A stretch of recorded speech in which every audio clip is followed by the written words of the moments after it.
ఓం నమో వెంకటేశాయ. ఈ మధ్యకాలంలో చాలామంది ఒక ప్రశ్న అడుగుతుంటారు. ఏమని అడుగుతుంటారంటే, ముహూర్తాలు చూసుకొని అన్నీ చూసుకొని వివాహం చేసుకున్న తర్వాత కూడా ఎందుకు భార్యాభర్తలు విడిపోతూ ఉన్నారు, ఇంచుమించుగా 50% పైగా జంటలు ఎందుకు విడిపోతూ ఉన్నాయి అని చెప్పి ఒక క్వశ్చన్ అడుగుతూ ఉంటారు.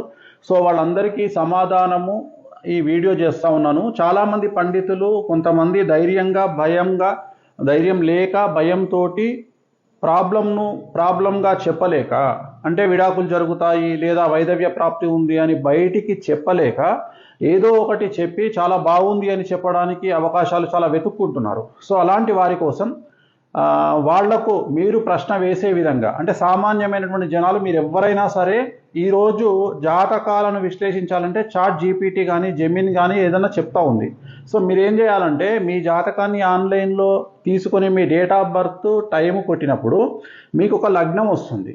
మేషం నుండి మీనం వరకు మీది ఏదో ఒక లగ్నంలో మీరు ఖచ్చితంగా పుట్టి ఉంటారు. ఉదాహరణ మేషం, వృషభం, మిథునం, కర్కాటకం, సింహం, కన్యా, తుల, వృశ్చికం, ధనుసు, మకరం, కుంభం, మీనం, ఈ 12 లగ్నాలలో ఏదో ఒక లగ్నంలో మీరు పుట్టి ఉంటారు. ఆ లగ్నాన్ని మీరు ఒకటిగా భావించాల్సి ఉంటుంది. ఆ లగ్నము నుండి కౌంట్ చేసుకుంటే 7వ స్థానాన్ని కళత్రము అంటారు. సో 7వ స్థానాన్ని కళత్రము అయినప్పుడు మీరు ఎవరి దగ్గరికైనా జ్యోతిష్కుడి దగ్గరికి వెళ్ళినప్పుడు వాళ్ళు ఏం చేస్తారంటే, ఉదాహరణ కళత్ర స్థానములో కేతు ఉన్నాడు అనుకోండి, మీ జాతకం బాగుంది అని చెప్పగానే మీరు ఏమడగాలంటే, గురువు గారు 7వ స్థానంలో కళత్రంలో కేతు ఉన్నాడు, ఏం పర్లేదా, చాలా బాగుంటుందా పెళ్లి చేసుకుంటే అని అడగండి. అప్పుడు ఒరిజినల్గా మీకు విషయాన్ని బయటికి చెప్తాడు. అలాగే 7వ స్థానంలో రాహు ఉన్నాడు, 7వ స్థానంలో శని ఉన్నాడు, 7వ స్థానంలో గురువు ఉన్నాడు, 7వ స్థానంలో శుక్రుడు ఉన్నాడు అని అడిగినప్పుడు ఖచ్చితంగా ఆ గురువు మీకు నిజమైనటువంటి ఆన్సర్ చెప్పేటువంటి అవకాశం ఉంటుంది. ప్రశ్న మీరే వేయాలి, గురువు గారు నా జాతకంలో 7వ ఇంట్లో కేతు ఉన్నాడు, సో నా లైఫ్ ఎలా ఉంటుంది, అలాగే 7వ ఇంట్లో శని ఉన్నాడు, సో నాకు వైధవ్య ప్రాప్తి ఎప్పుడు ఉంటుంది, అంటే భార్యాభర్తల్లో ఒకళ్ళకు థ్రెట్ ఎప్పుడు ఉంటుంది, లేదా మేము డివోర్స్ అయ్యే అవకాశం ఉందా, ఒకవేళ ఇక్కడ ఈ గ్రహం ఉండడం వల్ల ఏం సమస్యలు ఉన్నాయని మీరు వెళ్ళినటువంటి జ్యోతిష్యుడిని అడగండి, ఆన్సర్ చెప్తాడు. సో ఇక్కడ 7వ స్థానం లగ్నం అంటే 1వ స్థానము, 7 అంటే కలత్ర స్థానము. లగ్నం 1 నుండి 7లో రవి ఉంటే ఏమవుతుంది, చంద్రుడు ఉంటే ఏమవుతుంది, కుజుడు ఉంటే ఏమవుతుంది, బుధుడు ఉంటే ఏమవుతుంది, గురువు ఉంటే ఏమవుతుంది, శుక్రుడు ఉంటే ఏమవుతుంది, శని ఉంటే ఏమవుతుంది, రాహు ఉంటే ఏమవుతుంది, కేతు ఉంటే ఏమవుతుంది. సో దీన్ని ఖచ్చితంగా అడగండి.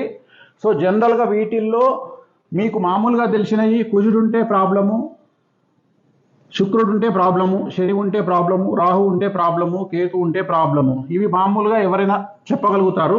బట్ ఇక్కడ మేజర్ ప్రాబ్లము గురువు 1 బుధుడు 1 ఉన్నప్పుడు ఏం జరుగుతుంది అనేది చెప్పడం చాలా క్లిష్టము, దాని యొక్క తీవ్రత చాలా ఎక్కువగా ఉంటుంది. సో ఇవి మీరు డైరెక్ట్గా మీరు ఎవరైతే బాగుంటుందని చెప్తారో ఇలాంటి జాతకాలను, ఆ పంతులను అడగడానికి ఈ ప్రశ్నలు తయారు చేసుకొని వాళ్ళని అడగండి. ఓం నమో వెంకటేశాయ. ఓం నమో వెంకటేశాయ. ఈ మధ్యకాలంలో చాలామంది ఒక ప్రశ్న అడుగుతుంటారు. ఏమని అడుగుతుంటారంటే, ముహూర్తాలు చూసుకొని అన్నీ చూసుకొని వివాహం చేసుకున్న తర్వాత కూడా ఎందుకు భార్యాభర్తలు విడిపోతూ ఉన్నారు, ఇంచుమించుగా 50% పైగా జంటలు ఎందుకు విడిపోతూ ఉన్నాయి అని చెప్పి ఒక క్వశ్చన్ అడుగుతూ ఉంటారు. సో వాళ్ళందరికీ సమాధానము ఈ వీడియో చేస్తూ ఉన్నాను. చాలామంది పండితులు కొంతమంది ధైర్యం లేక భయంతో ప్రాబ్లంగా చెప్పలేక, అంటే విడాకులు జరుగుతాయి లేదా వైధవ్య ప్రాప్తి ఉంది అని బయటికి చెప్పలేక ఏదో ఒకటి చెప్పి చాలా బాగుంది అని చెప్పడానికి అవకాశాలు చాలా వెతుక్కుంటున్నారు. సో అలాంటి వారి కోసం వాళ్లకు మీరు ప్రశ్న వేసే విధంగా, అంటే సామాన్యమైనటువంటి జనాలు మీరు ఎవరైనా సరే ఈరోజు జాతకాలను విశ్లేషించాలంటే చాట్ జీపీటీ కానీ జెమిని కానీ ఏదైనా చెప్తా ఉంది. సో మీరేం చేయాలంటే మీ జాతకాన్ని ఆన్లైన్లో తీసుకొని మీ డేట్ ఆఫ్ బర్త్ టైం కొట్టినప్పుడు మీకు ఒక లగ్నం వస్తుంది. మేషం నుండి మీనం వరకు మీది ఏదో ఒక లగ్నంలో మీరు ఖచ్చితంగా పుట్టి ఉంటారు. ఉదాహరణ మేషం, వృషభం, మిథునం, కర్కాటకం, సింహం, కన్యా, తుల, వృశ్చికం, ధనుసు, మకరం, కుంభం, మీనం, ఈ 12 లగ్నాలలో ఏదో ఒక లగ్నంలో మీరు పుట్టి ఉంటారు. ఆ లగ్నాన్ని మీరు ఒకటిగా భావించాల్సి ఉంటుంది. ఆ లగ్నము నుండి కౌంట్ చేసుకుంటే 7వ స్థానాన్ని కళత్రము అంటారు. సో 7వ స్థానాన్ని కళత్రము అయినప్పుడు మీరు ఎవరి దగ్గరికైనా జ్యోతిష్కుడి దగ్గరికి వెళ్ళినప్పుడు వాళ్ళు ఏం చేస్తారంటే, ఉదాహరణ కళత్ర స్థానములో కేతు ఉన్నాడు అనుకోండి, మీ జాతకం బాగుంది అని చెప్పగానే మీరు ఏమడగాలంటే, గురువు గారు 7వ స్థానంలో కళత్రంలో కేతు ఉన్నాడు, ఏం పర్లేదా, చాలా బాగుంటుందా పెళ్లి చేసుకుంటే అని అడగండి. అప్పుడు ఒరిజినల్గా మీకు విషయాన్ని బయటికి చెప్తాడు. అలాగే 7వ స్థానంలో రాహు ఉన్నాడు, 7వ స్థానంలో శని ఉన్నాడు, 7వ స్థానంలో గురువు ఉన్నాడు, 7వ స్థానంలో శుక్రుడు ఉన్నాడు అని అడిగినప్పుడు ఖచ్చితంగా ఆ గురువు మీకు నిజమైనటువంటి ఆన్సర్ చెప్పేటువంటి అవకాశం ఉంటుంది. ప్రశ్న మీరే వేయాలి, గురువు గారు నా జాతకంలో 7వ ఇంట్లో కేతు ఉన్నాడు, సో నా లైఫ్ ఎలా ఉంటుంది, అలాగే 7వ ఇంట్లో శని ఉన్నాడు, సో నాకు వైధవ్య ప్రాప్తి ఎప్పుడు ఉంటుంది, అంటే భార్యాభర్తల్లో ఒకళ్ళకు థ్రెట్ ఎప్పుడు ఉంటుంది, లేదా మేము డివోర్స్ అయ్యే అవకాశం ఉందా, ఒకవేళ ఇక్కడ ఈ గ్రహం ఉండడం వల్ల ఏం సమస్యలు ఉన్నాయని మీరు వెళ్ళినటువంటి జ్యోతిష్యుడిని అడగండి, ఆన్సర్ చెప్తాడు. సో ఇక్కడ 7వ స్థానం లగ్నం అంటే 1వ స్థానము, 7 అంటే కలత్ర స్థానము. లగ్నం 1 నుండి 7లో రవి ఉంటే ఏమవుతుంది, చంద్రుడు ఉంటే ఏమవుతుంది, కుజుడు ఉంటే ఏమవుతుంది, బుధుడు ఉంటే ఏమవుతుంది, గురువు ఉంటే ఏమవుతుంది, శుక్రుడు ఉంటే ఏమవుతుంది, శని ఉంటే ఏమవుతుంది, రాహు ఉంటే ఏమవుతుంది, కేతు ఉంటే ఏమవుతుంది. సో దీన్ని ఖచ్చితంగా అడగండి.